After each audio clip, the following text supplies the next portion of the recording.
হামিদান ওয়া মুসাল্লিয়ান ওয়া মুসাল্লিমা আম্মা বা'দ। সম্মানিত উপস্থিতি, একজন মাদ্রাসার ছাত্র সে একটা প্রশ্ন করেছেন, হযরত আদম আলাইহিস সালাতু ওয়াস সালামকে আল্লাহ তাআলা সৃষ্টি করার পর সর্বপ্রথম আল্লাহকে একটা সিজদা করেছেন। সেই সিজদাটা কত মিনিট বা কতক্ষণ পর্যন্ত আল্লাহ তাআলাকে সিজদা করলেন, এবং হযরত আদম আলাইহিস সালাতু ওয়াস সালাম সিজদা থেকে মাথা ওঠার পর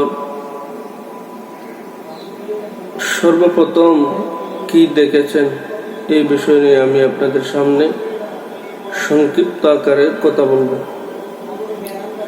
সর্বপ্রথম প্রশ্ন হলো, হযরত আদম আলাইহিস সালাতু ওয়াস সালাম আল্লাহ তাআলাকে যে সিজদা করেছেন, সিজদাটা কত মিনিট করেছেন?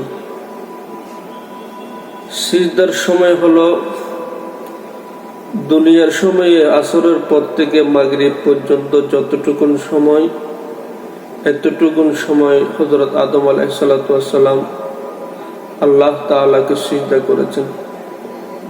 2 নম্বর প্রশ্ন হলো, হযরত আদম আলাইহিস সালাতু ওয়াস সালাম সিজদা থেকে মাথা ওঠার পর সর্বপ্রথম কি দেখেছেন?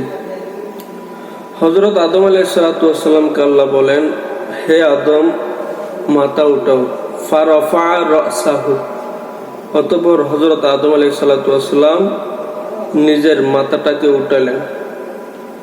ফারা নূরা মুহাম্মদ সাল্লাল্লাহু আলাইহি ওয়াসাল্লাম, মাথা ওঠার পর হযরত আদম আলাইহিস সালাতু ওয়াস সালাম ফারা নূরা মুহাম্মদ সাল্লাল্লাহু আলাইহি ওয়াসাল্লাম, হযরত মুহাম্মদ মুস্তাফা সাল্লাল্লাহু আলাইহি ওয়াসাল্লামের নূর মুবারক দেখেছেন। ফি সুরাদিকিল আরশিল মুআল্লা, আরশ মুআল্লায়। তারপর হযরত আদম আলাইহিস সালাতু ওয়াস সালাম আরো দেখেছেন, হযরত ইমাম হাকিম রহমতুল্লাহ আলাইহি তার মুস্তাদরাকের মধ্যে উল্লেখ করেছেন,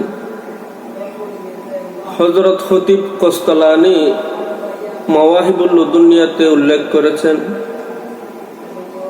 ইমাম সুয়ুতি রহমতুল্লাহ আলাইহি খসায়েসে কুবরাতে উল্লেখ করেছেন, ইমাম বাইহাকি রহমতুল্লাহ আলাইহি দলাইলুন নবুওয়াতে উল্লেখ করেছেন। হযরত আদম আলাইহিস সালাতু ওয়াস সালাম সিজদা থেকে মাথা ওঠার পর ইন্না আদম রাআ ইসমা মুহাম্মদ সাল্লাল্লাহু আলাইহি ওয়াসাল্লাম, নিশ্চয় আদম আলাইহিস সালাম সিজদা থেকে মাথা ওঠার পর দেখেছেন ইসমা মুহাম্মদ মুস্তাফা সাল্লাল্লাহু আলাইহি ওয়াসাল্লাম, আমাদের নবী, নূরে নবী, নূরুন আলা নূর, নবীর নাম মুবারক দেখেছেন। কোথায় দেখেছেন? মকতুবান ফিল আরশ, আরশের মধ্যে লিখিত আকারে হযরত আদম আলাইহিস সালাতু ওয়াস সালাম সিজদা থেকে মাথা ওঠার পর আমাদের নবী হযরত মুহাম্মদ মুস্তাফা সাল্লাল্লাহু আলাইহি ওয়াসাল্লামের নাম মুবারক দেখেছেন। সুবহানাল্লাহ।